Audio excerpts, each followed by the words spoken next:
Marilah sebelum kita memulai penjelasan parita hari ini, kita melakukan penghormatan kepada Buddha. Namo tassa bhagavato arahato samma sambuddhassa. Namo tassa bhagavato arahato samma sambuddhassa. Namo tassa bhagavato arahato samma sambuddhassa. Hari ini tanggal 10 Januari 2024 di Pusat Meditasi Sata Aryadhana Sima Silagarawa. Kali ini kita melanjutkan penjelasan parita. Kemarin yang terakhir penjelasannya kita sudah menjelaskan tentang paragraf pertama dari Manggala Sutta. Di akhir paragraf ada yang mau diselesaikan. Puja ca puja niana. Ini berkah yang nomor berapa? 3, ya. Berkah yang ketiga, puja ca puja niana. Artinya apa? Memberikan atau melakukan penghormatan, memberikan puja. Ya. Nanti kita akan tahu apakah puja baiknya diterjemahkan sebagai penghormatan, tapi tidak hanya sekedar penghormatan. Ya. Ya, oke, kita terjemahkan sebagai puja. Memuja mereka yang pantas dipuja. Nah, mereka yang pantas dipuja, ya di pertemuan sebelumnya kita pernah bahas, ya. Mereka yang pantas dipuja itu siapa? Berarti orang atau individu yang memiliki kualitas. Ya. Memiliki kualitas, maka orang ini pantas dipuja. Contohnya siapa? Ya, kualitas yang paling murni, yang paling baik tentunya Buddha, Dhamma, Sangha, ya. Terus orang tua, guru, kakak, ya, kakak kandung, kakak perempuan, ya. Kemudian paman, ya. Kemudian berdasarkan usianya, maka paman yang lebih besar seharusnya lebih pantas dipuja, ya. Nah, tapi balik lagi ya, berdasarkan kata puja itu sendiri ya, pantas dipuja artinya adalah orang yang memiliki kualitas. Jadi semakin tinggi kualitasnya maka pantas dipuja. Nah, oke. Kemudian kita juga kemarin sempat membahas apa manfaatnya melakukan puja ini. Sudah dibahas? Sudah ya, apa? Ayu, wano, sukhang, balang, panya. Jadi dijelaskan bahwa zaman dulu ya di Cakkawati Sutta katanya ya. Zaman dulu waktu orang masih melakukan ya, tradisi atau kebiasaan ini, yaitu melakukan pemujaan ya, kepada orang-orang yang pantas dipuja, maka katanya secara internal ya, yang dikembangkan adalah cetana yang baik, ya, kemudian kualitas metta, cinta kasih, kemudian yang mendapat pemujaan juga ya, memiliki kualitas metta terhadap orang yang memujanya, kemudian memiliki kualitas karuna, ya, belas kasih. Nah, jadi secara internal maupun eksternal ya, jadi secara saling keterkaitan ini ya, hubungan saling terkait ini, itu katanya sampai mempengaruhi katanya ya, cuaca iklim di sekitarnya ya. Jadi musim turun pada hujan ya, musim itu tepat waktu, hujan turun tepat waktu gitu ya, sehingga kalau musimnya bagus, panen ya, tanaman hasil panen juga bagus, menghasilkan nutrisi yang bagus ya, tanah yang subur.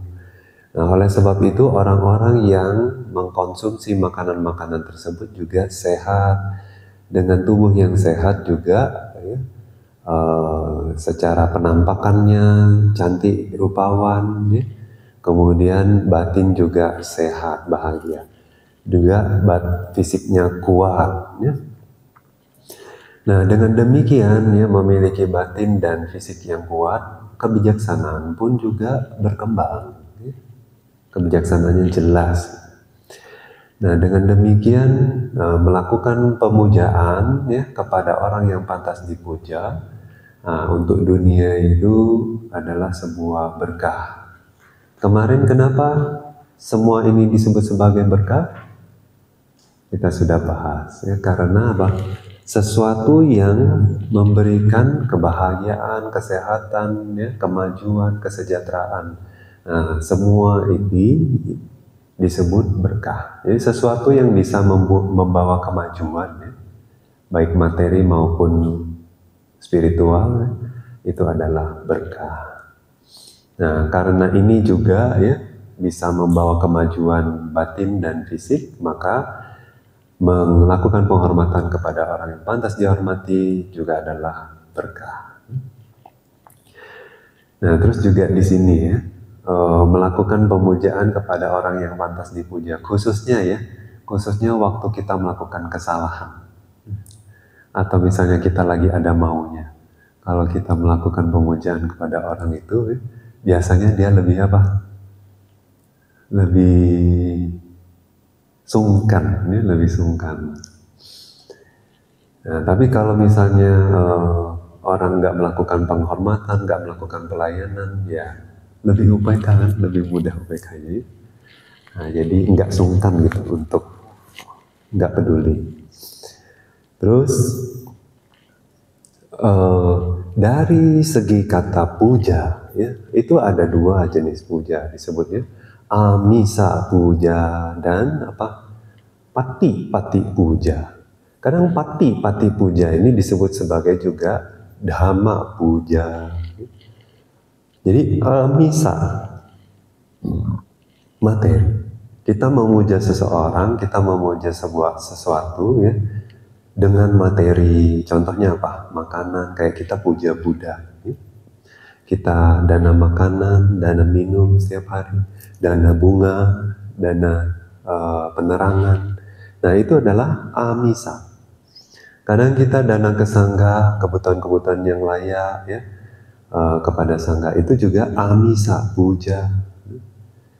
Kemudian kalau pati puja, kita memuja seseorang atau sesuatu dengan latihan kita. Misalnya murid memuja gurunya dengan misalnya mengikuti atau melatih wejangan guru, nasihat guru. Nah, itu adalah dengan pati-pati, ya, dhamma puja namanya. Nah, dari kata apa sih puja itu ya? Pujati, sakara, garukara, manana, wandana, ya itu disebut puja. Puja itu ada 4 ciri. Yang pertama sakara, yang kedua garukara. Sakara, garukara. Sakara artinya dilakukan dengan baik. Ya, perlakuan baik. Perlakuan baik itu juga puja. Jadi waktu kita memuja seseorang, kita memperlakukan dia dengan baik, betul? Nah, oke, ya. Jadi waktu kita memberikan pelayanan, ya, penghormatan, weawaca, ya, atau menjalankan wata, ya. Nah, itu mesti dengan baik. Jadi jangan kayak melempar sesuatu itu. Ya misalnya waktu dana suplemen, jangan kayak melempar suplemennya, taruh baik-baik, gitu. Nah terus waktu menyerahkan patak, jangan kayak, karena Bante kadang perhatiin umat, ya, itu lebih ketakut, ya. Takut Bante atau apa nggak tahu, ya, kayak mau cepet-cepet lari dari sana gitu, langsung pergi. Nah jadi itu bukan perlakuan yang baik. Terus garukara, garu itu artinya serius. Serius dengan apa? Teliti, ya, telaten gitu ya. Garukara, melakukannya dengan telaten. Memperlakukan dengan telaten, dengan teliti, dengan serius gitu ya. Dengan penghormatan. Nah itu, gimana kita melakukannya dengan telaten? Misalnya kasih air, cuci tangan, baju, sampai nyiprat. Nah apa telaten? Nah enggak ya. Nah kayak gitu. Kalau telaten nih, nah diperhatiin detailnya. Nah perihal dua ini ya Bante tahu banget. Karena apa? Memang sekolahnya belajar itu. Jadi Bante juga sudah mengamati world class service. Jadi pelayanan internasional. Terus Bante juga mengamati staf-staf yang mendapat yaitu special recognition ya. Dapat guest comment card 5 star gitu ya. Nah gimana? Karena itu inisiatif, terus waktu melayani itu kadang-kadang bisa out of the box gitu ya. Tapi patokannya apa? Kenyamanan. Kenyamanan siapa yang dilayani. Nah meskipun memang buntutnya sih materi, nah tapi di sini kan kita di dhamma. Ya, buntutnya itu apa? Meta, terus penghormatan gitu ya. Nah, jadi kadang-kadang tuh ya ini cuma untuk perbandingan aja ya. Jadi kadang tuh kita di hotel dulu waktu kerja itu sampai kayak mata-mata. Jadi orang ngobrol ini kita sembari melayani orang makan gitu ya. Mereka kan ngobrol tamu, kayak nguping-nguping dikit gitu. Nah, suka apa, ya. Suka makan apa, suka minum apa. Terus juga kita amati itu. Setiap kali datang ke restoran, dia selalu pesannya itu. Lain kali sebelum dia pesan, kita udah nawarin. Gitu. Mau minum ini Pak? Gitu. Jadi dia, oh dia tahu apa kesukaan saya. Gitu. Nah itu. Terus juga perhatiin, kalau dia minta roti, rotinya tuh selalu yang itu. Nah kita tahu, Pak mau tambah roti itu. Nah gitu kan. Jadi kan kita nih penuh pengamatan, nih sati. Juga ingatan jadi harus kuat, ya enggak? Nah, terus kadang-kadang juga teman Bante itu bagian room service. Ini juga sebuah talenta menurut Bante ya. Keterampilan itu. Nggak semua orang bisa, nggak semua staff seperti itu. Jadi meskipun room service itu kerjaannya cuma bawain makanan, bawain apa ya yang dipesankan dari kamar.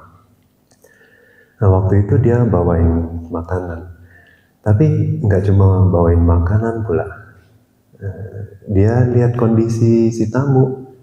Sekiranya udah siap-siap mau pergi atau mau kemana gitu kan. Nah jadi ditanya, perlu saya keluarin, siapin, di setup. Ya. Terus kadang-kadang lihat kondisinya. Orangnya tuh tipe yang formal atau yang kasual. Kalau formal kita ngomongnya formal. Kalau kasual ya orangnya santai, kita ngomongnya formal, nyaman nggak? Nggak nyaman dia. Tapi kalau orangnya santai, ya, kebalikannya, orangnya formal, kita ngomongnya santai, dia ngomong kita nggak sopan. Ya. Nah, jadi kita juga lihat-lihat orangnya nih gimana, betul? Terus kita bisa agak lebay dikit gitu ya. Misalnya, ini room service ya, lebaynya gimana coba? Ya kalau orangnya formal kita bilang, kita jangan kasual, kita bilang,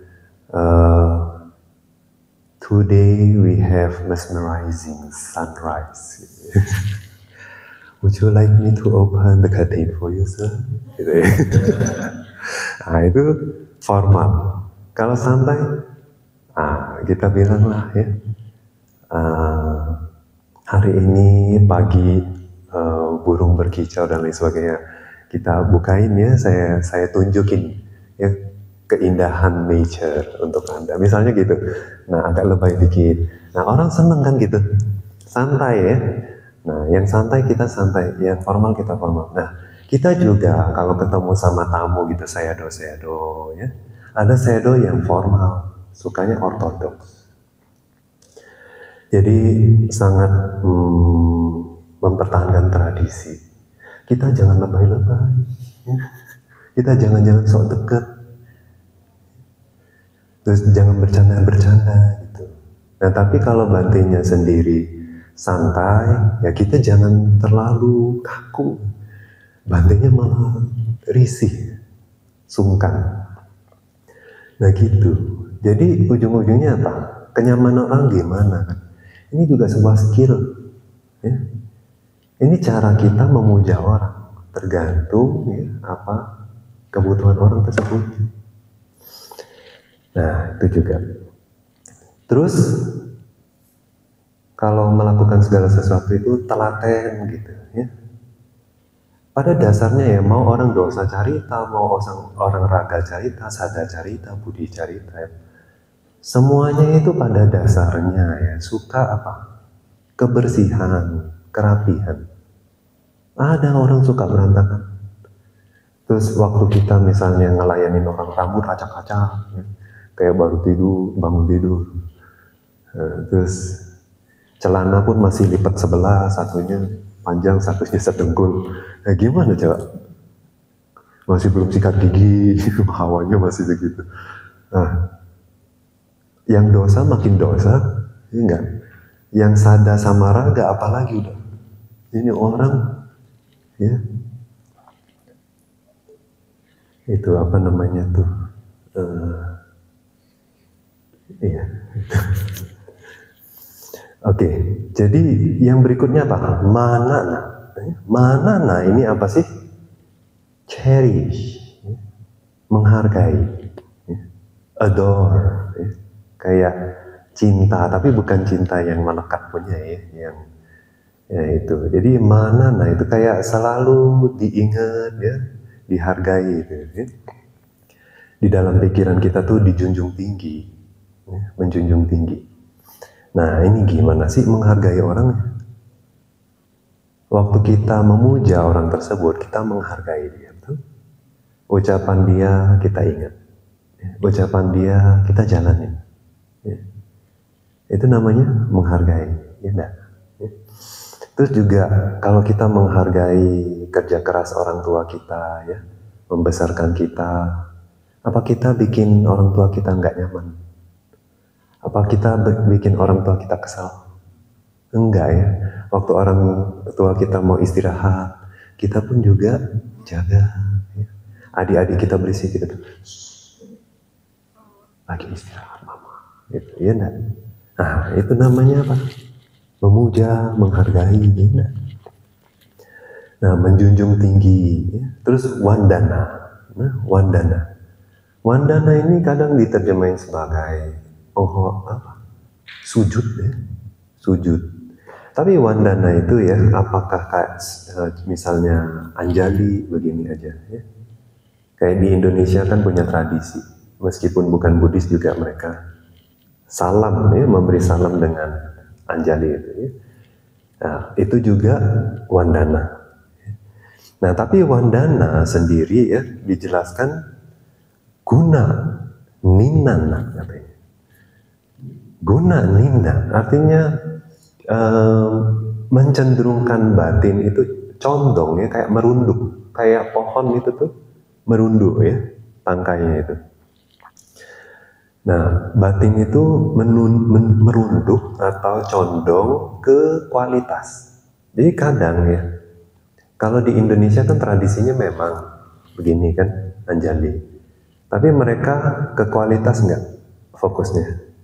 Enggak ya, itu cuma salam aja, selamat pagi, kayak gitu.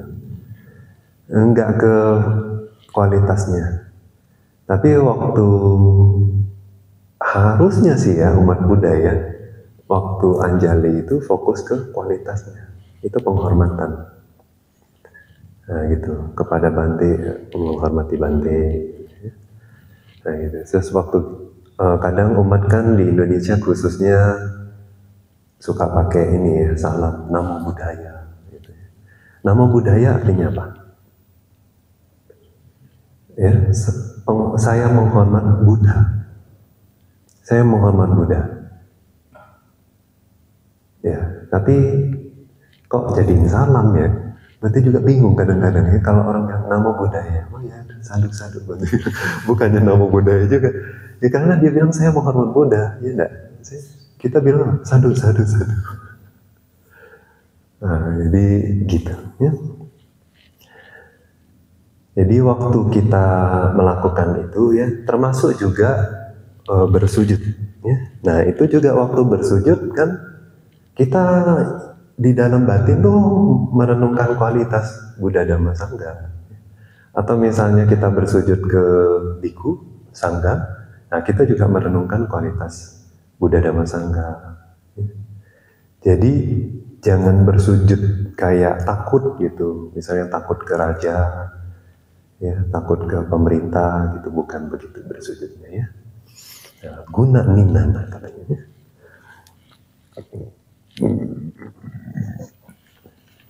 Nah terus juga satu hal yang bagus nih di Gotami Theri Gatha ya. Jadi ini siapa? Mama ini ya, mama keduanya. Nah, ibu susu, ini katanya ibu susunya Buddha, Gotami. Waktu itu sudah jadi Theri, ya, sudah jadi bikuni. Di Gatha, biasanya ini di Theri Gatha, ya, ada menyebutkan bahwa waktu bertemu ya, dengan murid-murid Buddha yang selalu mengupayakan, selalu berusaha untuk ya, berlatih dan menjalankan sila yang sama. Sila yang sama. Nah, dengan bertemu seperti itu juga ya, itu adalah merupakan penghormatan kepada Buddha. Wandana kepada Buddha. Nah, kenapa? Waktu kita bertemu ya ke murid Buddha atau ke Buddha sendiri itu. Nah, harusnya kita itu yaitu mencenderungkan batin kita ke dhammanya, ke kualitas batinnya. Nah, waktu kita fokus ke kualitas batinnya, fokus ke dhammanya itu ya, itu adalah dhamma guna, kualitas dhamma. Nah, yang mana itu adalah wandana yang tertinggi. Nah, tentunya kalau kita sendiri bisa mencapai ya Lokutara Dhamma, ya, Magga, Phala, Nibbana, ya, dengan mengusahakan atau mencapai Dhamma itu sendiri, ya, itu sendiri sudah merupakan wandana, ya, penghormatan kepada Buddha, Dhamma, dan Sangha. Nah, jadi kalau mau memberikan penghormatan yang tertinggi adalah dengan melatihnya, ya, dengan melatih dhamma tersebut, ya, jadi bagian dari hidup kita. Nah, itu merupakan pemujaan yang tertinggi. Satu hari ya, waktu di Mahaparinibbana Sutta ada penjelasan. 4 bulan sebelum Buddha parinibbana, ya, waktu itu kan Buddha udah kasih tahu. Ya. Nah, jadi banyak biku kan yang sedih. Oh, Buddha mau parinibbana 4 bulan lagi.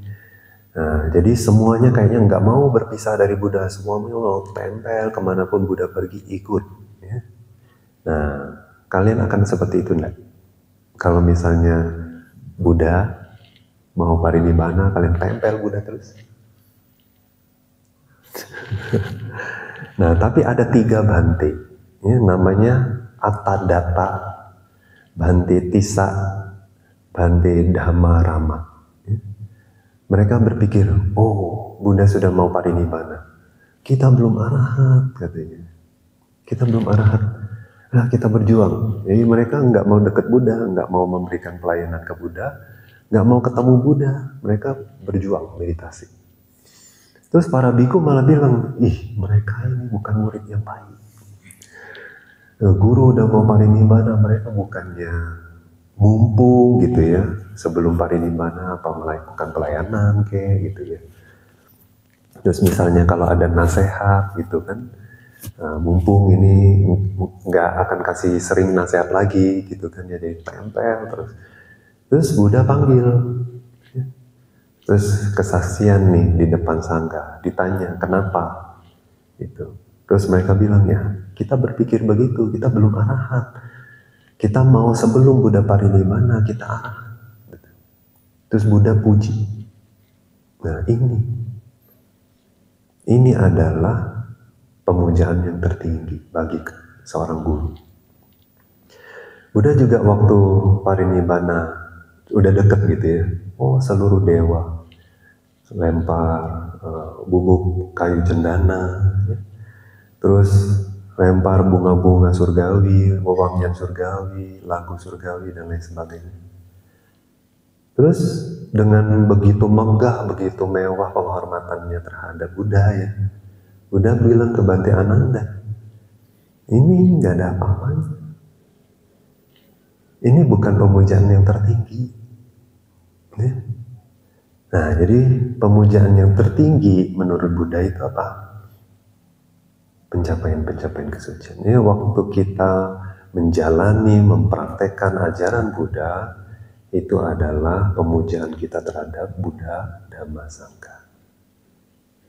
Nah, itu Anda bisa temukan di Dhammapada Kata, ya, buku 2. Terus juga, ya, jadi kalau kita misalnya ingin melakukan penghormatan tertinggi kepada Buddha, kalau kita menghargai, ya, kalau kita mau memberikan pelayanan yang baik, terbaik, atau kita memberikan pelayanan yang terampil, yang telaten, yang teliti, atau kita mau menghargai, menjunjung tinggi Buddha, itu adalah dengan menjalankan dan mempraktekkan ajarannya. Ya. Nah, terus apakah itu cukup ya, untuk Buddha Sasana? Nggak cukup. Artinya perlu juga untuk dilestarikan. Ya, kalau kita menghargai Buddha, kalau kita menghargai Dhamma, dengan melestarikannya bukan? Iya kan? Ya kalau misalnya kalau kita menghargai warisan orang tua, warisan ini kita jaga ya enggak? Jangan sampai hilang, jangan sampai kepake ya enggak? Kalau bisa mah lebih banyak lagi. Betul enggak? Jadi kita juga takut jual kadang-kadang ya, saking menghormati jasa kebajikan orang tua ya enggak? Nah, jadi kita juga begitu sebagai murid sekarang. Kalau kita menghargai Buddha kita, guru kita, kalau kita menghargai Dhamma, ajaran beliau, itu dengan sendiri menjalankannya, tapi juga melestarikannya, menjaganya supaya tidak hilang. Nah, jadi generasi ke generasi perlu kita warisi.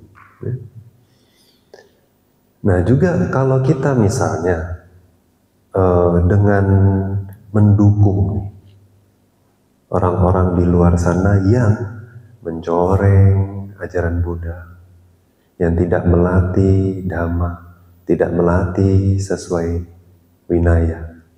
Kalau kita support, apa kita dengan begitu menghargai atau menjunjung tinggi Buddha, Dhamma, Sangha? Enggak. Sadar enggak sadar lo ya. Nah, jadi setiap kelakuan kita, ucapan kita itu kita bisa kontribusi atau kita bisa justru mempercepat kehilangan ini. Ya kalau misalnya kita support nih ya mereka kan jadi nggak tahu apa yang mereka lakukan itu ternyata salah. Orang disupport. Kalau disupport tahu nggak salah? Enggak dong, ya enggak. Disupport berarti banyak orang happy, banyak orang merasakan manfaat. Oke, lanjutin. Nah, coba Wisaka, kita belajar dari Wisaka, ya, umat awam. Tapi dia kan Arya, ya, murid suci. Nah, dia aja menegur Sangga. Tapi menegurnya bukan untuk mencela, untuk menjaga kualitas Sangga, untuk kebaikan biku itu sendiri, supaya lebih baik.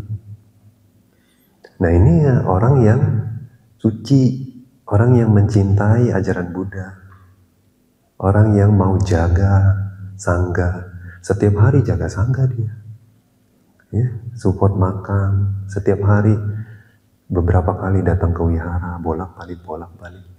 Di rumah juga setiap hari dana untuk 1000 biku. Ya. Nah, jadi dia orang yang cinta sasana, orang yang mau menjaga sasana. Nah, coba kita mencontoh orang-orang yang bijaksana. Tapi kalau kita mensupport mereka yang mengajar atau melatih yang tidak sesuai Dhamma Winaya, terus kalau kita support aja gitu ya dengan menutup mata sebelah gitu, apa yang akan terjadi? Ya Dhamma Winaya ini makin lama makin bias, orang juga lama-lama ya. Ini makin banyak pengikutnya lama-lama, ya Dhamma Winaya yang asli di mana? Orang kan memang kecenderungannya melatih yang mudah ya. Yang sulit orang nggak mau latih. Yang orang mau ingat yang mudah, yang sulit orang nggak mau ingat. Nah itu juga sebetulnya udah diprediksi sama Buddha ya. Jadi yang mudah-mudah, syair-syair ya, itu yang indah-indah itu orang akan hafal, sedangkan ajaran saya yang sulit-sulit seperti Abhidhamma itu orang nggak akan hafal.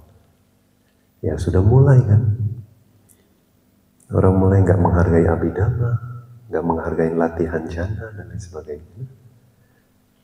Nah cobalah ya, kalau kita mau melakukan pemujaan kepada Buddha ya,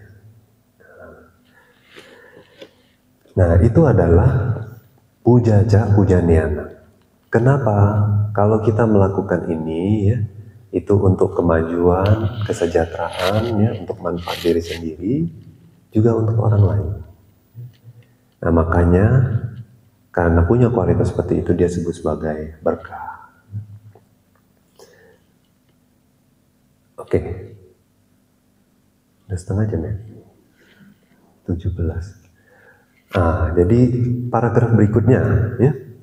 Patirupa desawa soca ubeca kata punyata atasama panidhica etang manggalamu tamang. Ya. Dewa buta, ini kan sama siapa Buddha berbicara? Dewa ya, nah sama dewa. Jadi dewa, Buddha bilang dewa ya, apapun ya yang misalnya tinggal ya di tempat yang sesuai, itu juga berkah. Terus pernah melakukan kebajikan atau memiliki kebajikan ya, atau pernah melakukan kebajikan di masa lampau, itu juga berkah. Terus orang yang bisa meletakkan ya batinnya dengan baik ya, atau dirinya dengan baik, itu juga berkah. Artinya meletakkan dirinya dengan baik itu artinya orang yang tahu itu gimana melakukan kebajikan gitu ya. Nah, terus dari ucapan, dari perbuatan, dari pikiran dia tuh tahu harus diletakkan gimana gitu. Nah itu seperti menimbun harta itu. Ya, orang kan kalau nyimpan harta dia harus cari tempat dia meletakkannya, tempat dia simpan itu supaya nggak hilang dan lain sebagainya. Jadi bagaimana dia membawa dirinya sendiri secara ucapan, perbuatan dan pikiran, nah dengan baik, nah itu adalah atas sama panidi. Nah orang yang terampil dalam ucapan, perbuatan dan pikiran berarti ya, itu juga berkah, punya kualitas seperti itu adalah berkah. Nah tinggal di tempat yang sesuai, maksudnya gimana? Jadi kalau misalnya di tempat itu kualitas kita menurun atau hilang, atau misalnya tinggal di tempat seperti itu, manfaat yang kita dapat selama ini berkurang atau hilang, ya, atau kesehatan kita, kebahagiaan kita berkurang dan hilang, ya, kedamaian batin kita ya, berkurang dan hilang. Nah itu bukan tempat yang sesuai katanya. Jadi ini tidak hanya perihal spiritual ya, tidak hanya perihal kondisi batin, tapi juga kondisi materi. Dan kita bisa tinggal di tempat yang sesuai, itu sendiri adalah berkah sudah. Nah, kayak belum lama ini ya, di Bante dengar beberapa biku kan lepas jubah. Terus waktu ditanya kenapa mereka lepas jubah, karena di tempat negara mereka tinggal itu enggak kondusif ya, ketentuan-ketentuan negara tersebut tuh semakin menjepit eksistensi mereka sebagai biku. Itu susah ya, di negara-negara yang bukan Buddhis kan. Nah kalau negara-negara bukan Buddhis itu kebanyakan keluarganya Buddhis. Enggak, keluarganya bukan Buddhis. Jadi dia juga sungkan tinggal di rumah itu, disupport sama keluarganya yang bukan Buddhis. Terus kan mungkin nggak punya yoniso manasikara, orang ini ngapain di rumah? Kita kasih makan setiap hari, dia nggak kerja. Terus ketentuan-ketentuan ya, yang dituntut ya kepada warga negara dari negaranya itu juga semakin menjepit dia gitu. Nah, apalagi zaman sekarang kan semuanya harus apa? Serba elektronik ya. Nah, biku nggak punya telepon, nggak punya apa, susah jadi kemana-mana juga susah. Ya. Bahkan ID pun juga sekarang online. Gitu. Nah, jadi susah deh. Jadi semakin kejepit gitu, akhirnya tinggal di Myanmar, aduh nggak bisa kesehatan juga nggak bisa. Jadi lepas jubah. Jadi kita beruntung nggak nih di Indonesia? Beruntung banget ya. Terus kita di Indonesia bisa berlatih nggak? Bisa banget. Ya. Umat kita suportif nggak? Supporter banget. Ya. Sangat pengertian, artinya kita mau berlatih, mereka support. Nah, jadi di Indonesia Patirupa Desa nggak? Jadi ini juga tempat yang sesuai. Kesehatan kita lebih baik, ya enggak? Kebahagiaan kita lebih bahagia, latihan kita lebih maju, batin kita lebih tenang. Nah, ini Patirupa Desa ini merupakan berkah. Nah, terus jadi waktu kayak ini juga zaman-zaman sekarang ya. Ini menurut pengalaman Bante, ini bulan-bulan seperti ini nih banyak orang lepas jubah. Ya, miris nggak? Miris. Jadi kalau khususnya di Pariyati, anak-anak itu kan mereka sameganya nggak besar ya. Jadi kenapa bertahan? Karena menyibukkan diri. Ya Pariyati itu kan wah satu hari ada berapa kelas, setiap hari semua kelas itu harus dihafal, diingat. Setiap hari datang ke guru, menguncarkan apa yang sudah dihafal hari ini. dicicil-cicil setiap hari, setiap minggu ujian, ya. Jadi terus setiap hari tuh kayaknya sibuk, pindah cara dan lain sebagainya. Ini nih bulan-bulan kayak gini nih, ya. Waktu kelas sudah stop, ada yang kakak-kakak kelas yang sudah bisa ikut ujian, mereka semua kan menyiapkan ujian. Tapi adik-adik kelas yang belum bisa ikut ujian ngapain? Nggak ada kerjaan. Nah ini loh, ingin pulang kampung, nanti pulang kampung nggak datang lagi. Nah terus mulai pikirannya tuh, karena nggak ada hiburan toh, sama Nera, Biku. Nggak ada hiburan, bosan, nggak ada kelas, nggak ngapa-ngapain. Nah terus kadang juga yang ikut ujian, stres nggak mau ujian? Ujian bukan cuma satu, kadang ikut ujian sampai 7 tempat, 8 tempat, 9 tempat. Estafet tuh, minggu ini di sini, minggu itu di situ. Tekanannya besar nggak? Banyak bahan ujiannya kayak kedokteran.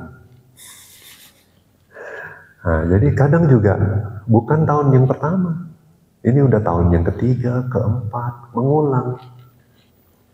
Kalau kita bayangin ya, nggak naik kelas gimana rasanya udah batin ini? Udah malu, udah bosen, ya. Nah, tapi mereka sih udah biasa nggak naik kelas.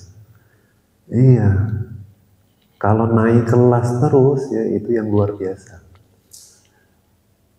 Nah, jadi udah ini tahun ketiga, tahun keempat, udah bosan nggak sih belajar itu udah 3 tahun, 4 tahun itu lagi.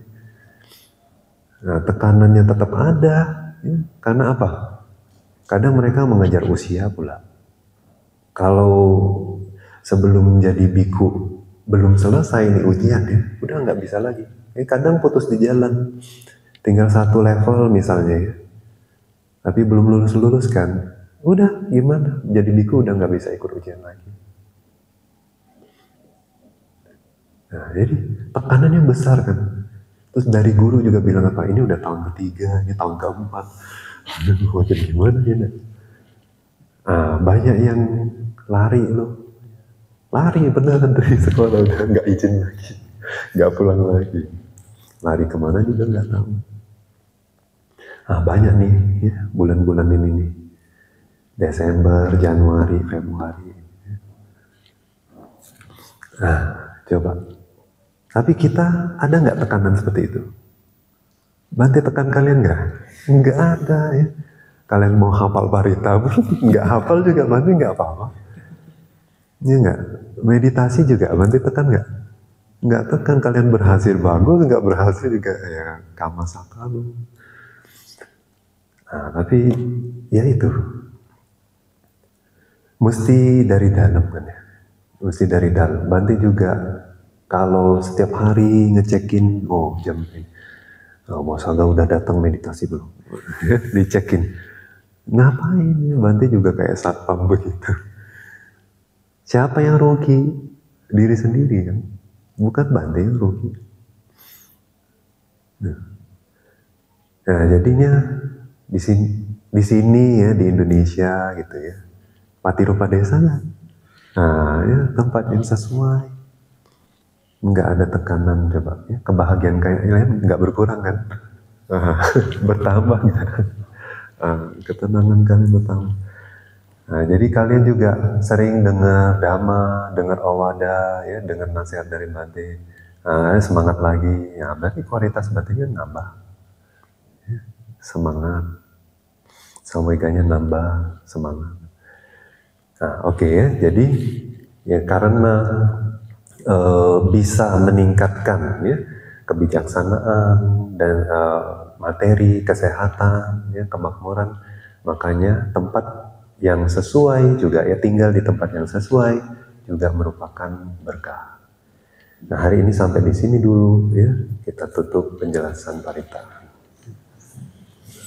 Marilah kita melakukan pelimpahan jasa sama-sama ya. Eta wata ca amhehi samhatang punya sampadam sabe dewa anumodantu sabe bhuta anumodantu sabbe satta anumodantu, sabba sampatti siddhya, idang me nyatinam hotu sukhita hantu nyatayo, idang me nyatinam hotu sukhita hantu nyatayo, idang me nyatinam hotu sukhita hantu nyatayo, idang me punyam asawakkhaya waham hotu, idam me punyam nibbana sapaccaya hotu, mama punya bhagan sabbasatanam bhajeni, te sabbe me samam punya bhagan labhantu. Sadhu, sadhu, sadhu. Sukhi hotu nibbana sapaccaya.